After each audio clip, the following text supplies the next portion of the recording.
Would you like to tell me about how it works? Sure. Okay. When a voter comes to the precinct and sign in, they'll be given an activation card. As you know, this is blank. This is actually thermal paper. So the voter will insert the activation card into the machine. That activates the machine and it brings a ballot up on the screen. The voting experience will be very similar to what you have today. They would touch the name of the candidate they want to choose and hit next. It goes to the next contest. The machine will not allow you to overvote. If I want to do a write-in, I hit write-in. I get a alphanumeric screen, an alpha screen. I would then accept, and whatever I type, it actually places on the screen. This is a vote for two contests. Once I've made the maximum number of choices on the vote for, if I attempt to overvote, it actually alerts me that I've tried to make too many choices. I hit OK. Notice that it did not deselect one of those candidates. It's the voter's choice which one of those candidates they want to deselect. To deselect, you simply touch it again, and then you can change your mind and pick another choice. We do it that way because we don't know who they want to deselect. We don't make that choice for them with our system. Will it handle IRV? What's that? Will it handle IRV? Ranked choice voting? Yeah, ranked choice voting, yeah. Yes, it does. Okay. Sure it does. So when I reach the very end of the ballot, this is my review page. The card I put in was blank. I've not printed anything on that card yet. So I can go back and change my mind. To change my mind, I simply touch the contest, and I can change my vote if I like. And I can do that until I'm happy with the choices that's on the review page. When I'm happy, I hit next. It takes me to the print screen. I say print card. Now it's going to print all the selections that I made on the card that I placed in. It went in blank. It's actually going to come out with all my selections on it. So this is my second opportunity to actually review, because at this point it's not the point of no return. I haven't counted anything yet. This is not a tabulator. It's basically a ballot marking device. Okay. So that's all I did, is made my selections. It tells me all my selections in English. It also has barcode. The barcode represents those choices in English. If I have concerns about whether or not these barcodes match this English, I can take my voted ballot, reinsert it in the machine. It's going to actually read those barcodes, and all the choices that I made is going to bring back up on the screen. It tells me it contains votes. I hit next, and those are my choices that I made. It read the barcodes. It won't allow me to change anything because I've already voted that card. It's already printed. So when I hit next, it gives me the card back. Now I would actually take this over to the tabulator. This is what counts my ballot. I can insert this into the tabulator in any orientation. It doesn't matter. Upside down, right side up. The machine's going to scan it. So I place that one in upside down and backwards. It scans the ballot. It says, "Thank you for voting. Your ballot has been counted. You're done." That's the voting process. Okay, so it's Another trial with you. Yes, I did make the Okay, change. once I have done it the third time, what will happen? She said something about 3 times. Okay, thank you. Then I have to get the, All right. so is every voter going to need some technical assistance for this? No, they won't. I'm a sales guy, so I had trouble trying to find the right QR code. But anyway, the QR code is printed at the time of the registration process. This is a a poll lot of book. them, It's in process now, and the poll book guys are standing over there. But anyway, they'll get a QR code to initiate their ballot. Then their ballot comes up. The first process is to print their ballot stub, which is a numeric control system, so we can reconcile totals at the end of the day from the number of ballots cast for each stub. This is compliance with Tennessee law. So the touchscreen is voted very similar to their TSX touchscreen now. We'll touch, have our touch recognized. To change your mind, you must deselect before you select another choice, because you don't want to drag your finger inadvertently. So we advance screens with tablet technology, such as using your finger, go back and forth, or the traditional way of using the arrow system to advance to the next race. This is the scanner. This goes in here. Just going to toggle through. Both of those go in the We box. get to a race which is unique to our product in that we have several candidates, but we have more candidates that can be shown on the first screen.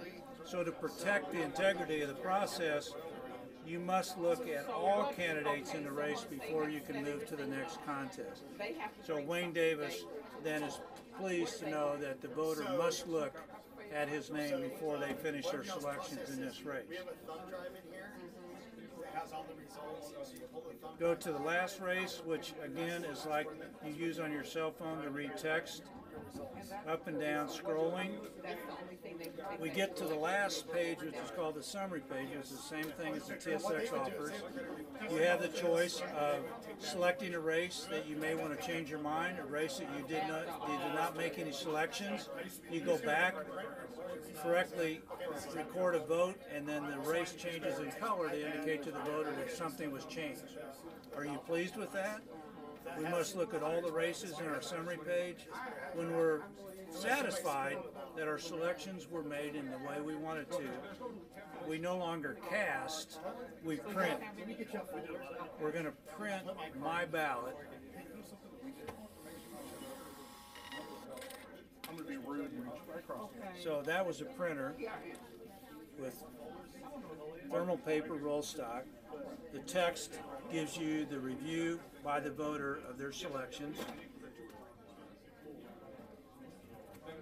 If they're satisfied with their selections as printed, then they would go to the scan portion, which is casting of their vote. There's no votes retained in this unit like the TSX. It's merely recording the voters' preferences on a document called a ballot. So this records how many ballots are printed, but has no memory of what was selected by the voter. So we take this ballot to a scanner. in New Mexico and some other Those states. So scanners are that's something that being voted on right now. the right choice. One of these guys? Yes. So in every polling site, there will be one scanner that will accept the ballot from the voter in paper form, and at the end of the day, every vote cast in Shelby County will be supportable by a ballot document as backup for recountability, auditability, and so forth. Yes. So as soon as they're finished, we'll go finish this process. Negative campaign. Because I'm not going to say anything. So if we're ready to get Will be instructed to remove their stub, place it in the stub ballot container, and then the voter will insert between the two arrows to the best of their ability their ballot, which is scanned, and the public counter increments by one to show them that they successfully voted. Thank you for voting successfully. The images and the documents are married. The documents remain in the secure bin, and all audit of results, since the full image is now scanned, the audit of results, the electronic adjudication, the recording of OU ballots and so forth can be done electronically now. So we have an image and a physical document for every ballot cast in Shelby County going forward. Great. Thank you. Thank you. Hello. Hello, how are you today? I'm good. How does this work? Well, I'd have to start over here. Give me 1 second, I'll come around. My name is Dwayne, by the way. Yours? Fergus. I'm sorry, say again? Fergus. Fergus, okay. This is the Art Verity platform, and we'll start here because this is actually when the voter comes in. The voter will actually check these. Will be checked in by an election worker. That election worker will then issue them an access code, which is their ballot style, which allows them to vote on one of the voting terminals. This particular unit that you see in front of you is what we call the Verity controller. It allows the election worker to manage the polling location from this particular unit. You'll see here that you've got 4 voting terminals. It can support up to 12, and it'll give you the status of each voting terminal. These 3 are in a ready status, which means that they're able to, someone to go vote. Terminal number 1, the voter has stated that they need help. Once that voter has been helped, it will clear out and it will go back to a ready status. So what we're going to do is print an access code and then we'll vote. I just went through a quick manual process, but it also can be automated as well. So this is an access code. This is never tied to a voter or how a voter votes. It's basically to give them access with their ballot style to a voting terminal. They would then come over to a voting terminal that's ready. They would enter in the access code and begin to vote. Did you want to actually go through and vote? Yeah.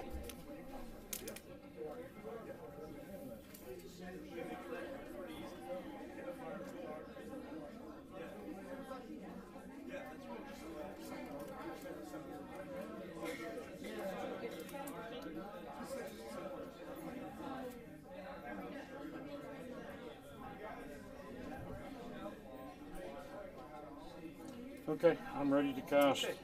So I'm glad you stopped here. So you'll notice that the first thing, you can't just scroll up like that. It's not a cell phone. Many times on a cell phone we scroll like that, we scroll right past what we're trying to get to. So you actually have to press the review button, it'll take you to the next screen. Now I noticed that you undervoted quite a bit, which means you chose not to select some choices. Maybe you intended to do that. At that point, if you wanted to, you could cast your ballot, but maybe you just want to go back and vote. So at this point, you can go back and vote. You want to vote for Darth instead of Luke. Maybe this race you want to vote for Anakin because he's Darth. And Solo. And Spock over Geordi. City election. James T. Kirk over Jean-Luc Picard because he was the best captain of the Enterprise. Okay. At least that's my opinion. Fair enough. And All about opinions, right? absolutely. So at that point, we still have a couple places, but you don't want to vote for sheriff because we look back at the sheriff choices, and you don't want to vote for Biff or Marty, even though Marty did have a pretty cool DeLorean. Right. So, at this point, you're ready to cast your ballot.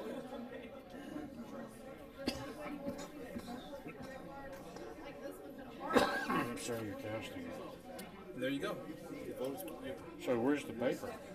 This one does not have a paper that we're showing here today. Now, it does come with a what's called a VVPAT, which is something that we've used in the past. And it simply attaches here to the side and on the back. And what this VVPAT does is it has thermal paper inside. Before you actually do the cast your ballot screen, it will allow you to print on the VVPAT so you can see your choices on paper. Now, the county keeps that paper record. They can use it for auditing purposes if they need to. But the voter never is allowed to take that paper, of course, out of the polling location. But they will actually be able to see. The county does require paper ballots. Yes. That's one of the requirements, right? The VPAT would allow for that paper. So these would be equipped with one of these optional Yes, sir. extras. Okay. This is actually an all-new voting platform as of 2015. It's the latest one that's ESE certified on the marketplace, which means that its shelf life will extend out for the next 10 to 15 years. How does it 15 to 20 communicate? years, actually. How does it communicate with the counting device? So this voting terminal, your votes are stored in 3 different places in this setup. Your votes are stored in the unit itself. They're also stored on this mother unit in the precinct, and also on a removable meeting flash drive. So it's very like the Debo LecuVote TSX.